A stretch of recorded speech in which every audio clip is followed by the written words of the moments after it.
I want to be with you forever. Please marry me.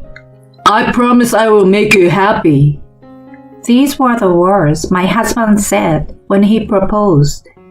Tears welled up in my eyes, blurring my vision. His words touched my heart so deeply. I felt enveloped by immense happiness, confident that together we could overcome any challenge. We would support each other no matter what, without a doubt. Then one day, he shattered this image. I've fallen for someone else. I want a divorce. What?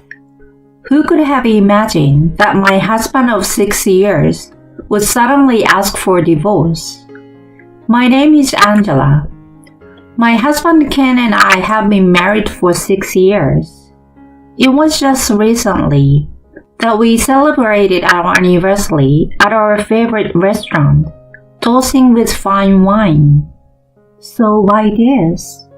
Wait, just wait a second. You've fallen for someone else? And you want a divorce? You're joking, right? I couldn't comprehend what was happening, and half smiled in disbelief. But his expression was dead serious. Nothing like his usual calm demeanor. Are you serious? I wouldn't joke about something like this. His voice was colder than I'd ever heard. But why? We have been getting along without any big fights. Why now? Tears started to well up.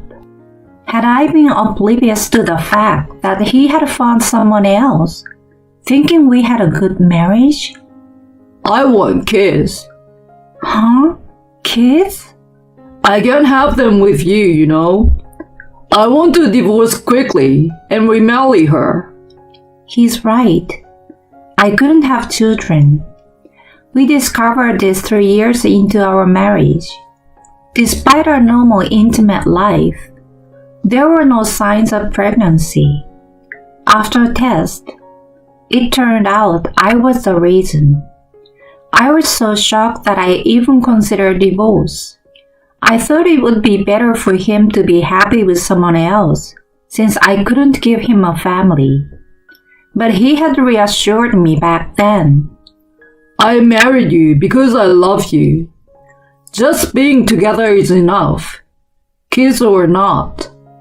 I stopped blaming myself, saved by his words, and decided to enjoy our life together. I was so glad I married him. But why now? But you said you would be happy together, even without kids, remember? I appealed with a tearful voice, but his expression remained unchanged. I only said that as a front. Who wouldn't want kids? I'm tired of being with you. His disdain was apparent, a stark contrast to the man he once was. Tired of being with me? What does that even mean? I've tried to build a happy life despite everything. I wanted to scream at him, but his words were true in a way. But it's true, as he said, that I have been forcing him to endure this situation because of me. He must have struggled too, in his own way. I couldn't believe his comforting words were lies. I believed every word he said. I couldn't bring myself to blame him completely. Maybe it was my fault that he became this cold after all. He opened his mouth and told me as I was deep in thought. Just give me the divorce. I've already promised to marry her. You're just in the way now. In the way? Isn't that a bit harsh? I felt insulted by his words, in the way, despite feeling somewhat guilty before. Why? It's the truth. I've spent 6 years with a wife who can't conceive. You should be thanking me. He said this, conveniently excusing himself from any blame. Seeing this dark side of him that I had never seen before made me feel sick to my stomach. So you really felt that way? All your reassurances were lies. Duh, obviously. I haven't been happy since finding out about your infertility. Every day was hell. I just wanted to divorce. At that moment, I felt my feelings for him cooling rapidly. His blunt words made me realize he had no intention of repairing our marriage. He only cared about his future with his lover. Everything suddenly seemed ridiculous. Fine. If that's how you feel, we can get a divorce. But just so you know, I expect you to pay alimony. He responded to my proposal with scorn. What? Alimony? I should be the one getting it. 6 years with an infertile wife. You've wasted 6 years of my life, and now you want alimony? At that moment, I felt a surge of anger from deep within. Just because I can't have children doesn't mean he has a right to say such things. We are still legally husband and wife. There's no excuse for his affair. My disgust for him turned into hatred. I wasn't going to suffer through this alone. I refused to let things go his way. I was going to make him pay. Once I made up my mind, things moved quickly. First, I needed evidence of his affair. I couldn't file for divorce until I had it.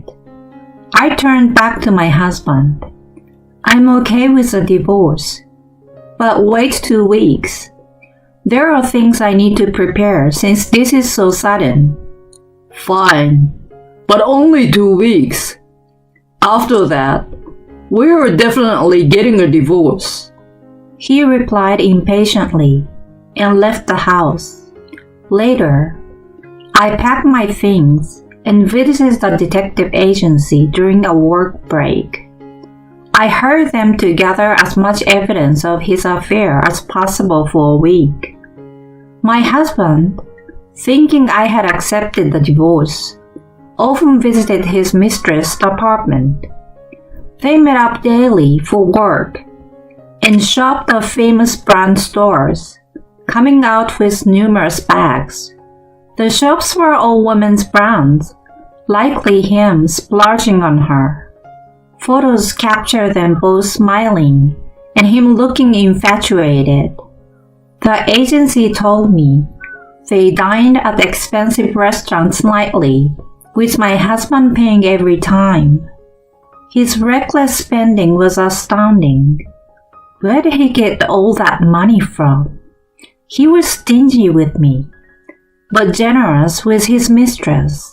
However, this resulted in more evidence than I imagined, and the agency found it easy to gather.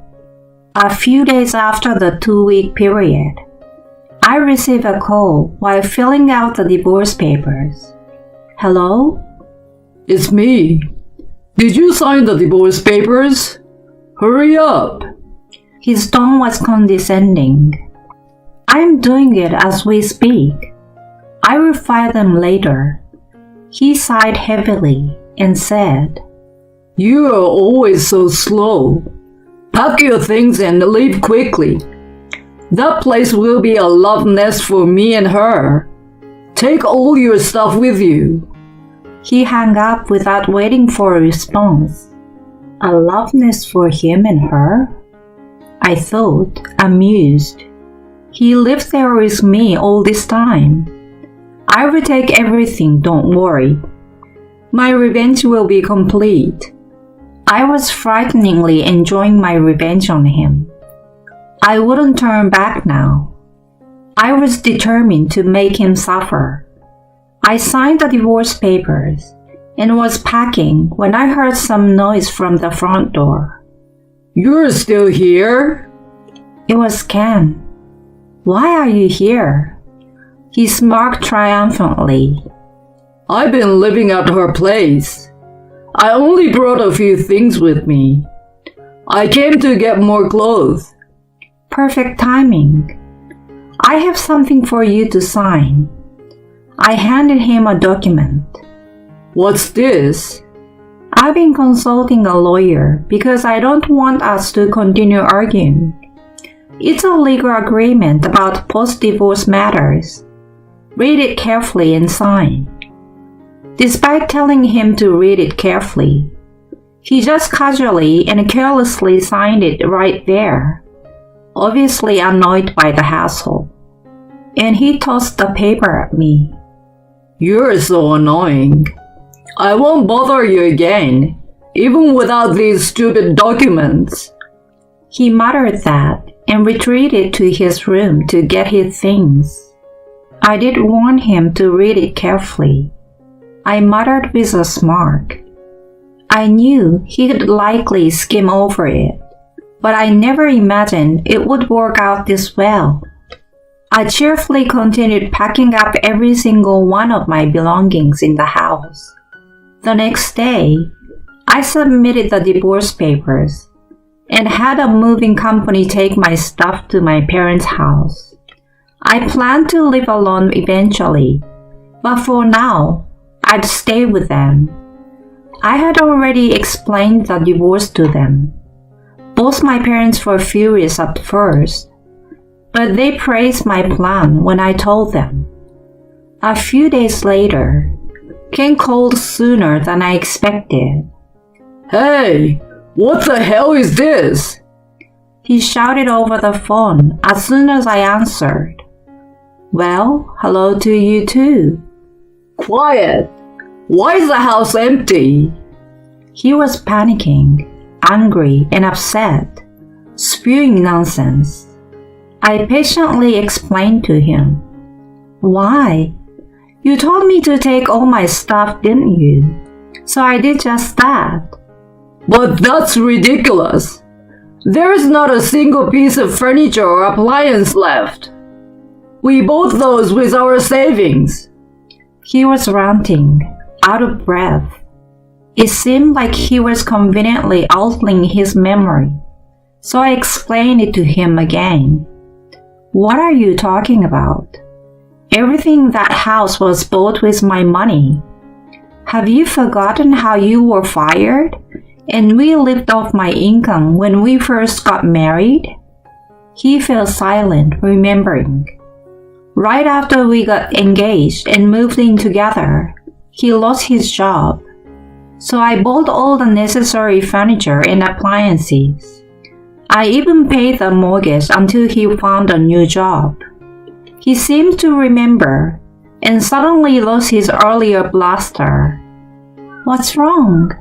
Gone quiet all of a sudden? Just remembered, did you?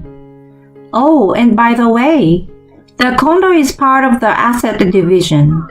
So if you ever sell it, remember you owe me half the selling price. What? What is all about? You didn't say anything about this. You signed it yourself, remember? I told you to read it carefully, but you were too lazy, and that's why this happened. I signed it? You mean that paper I signed? This bonehead finally realized. The paper he signed contained many important clauses, including property division and suing both him and his mistress for alimony. I explained this to him again, and he was speechless, sobbing over the phone. Why are you crying? You, the one who cheated, have the nerve to cry? I'm the one who's been hurt here. But this is too much. What have I done to deserve this? I was utterly disgusted with his inability to understand his own wrongdoing. I never realized he was such a pitiful person. You're really pathetic, you know that?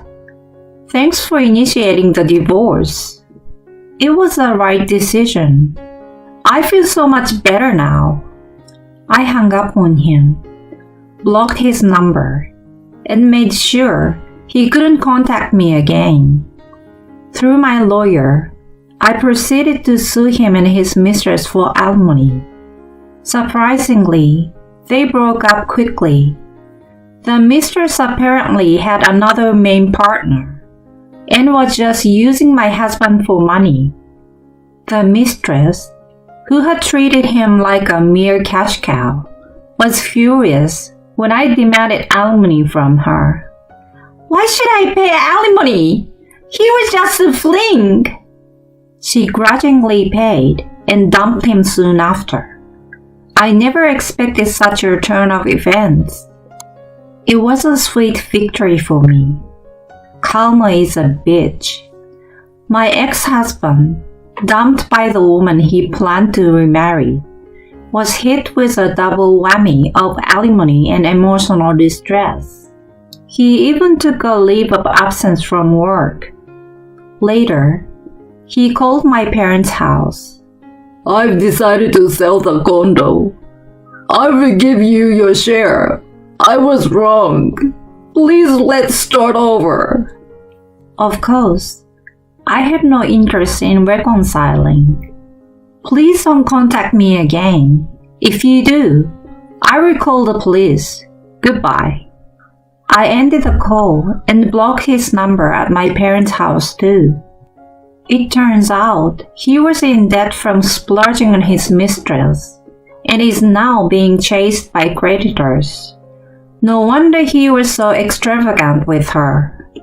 Considering the amount he spent on luxury brands and fancy restaurants, it was obvious his salary alone wouldn't cover it. But to think he went into debt to spoil his mistress. His affair, divorce, and that became office gossip, and now he is being pressured to resign. Do I feel sorry for him? Not at all. It was a perfect revenge. I have no regrets. He brought this on himself. From now on, I will live for my own happiness. I vowed to myself.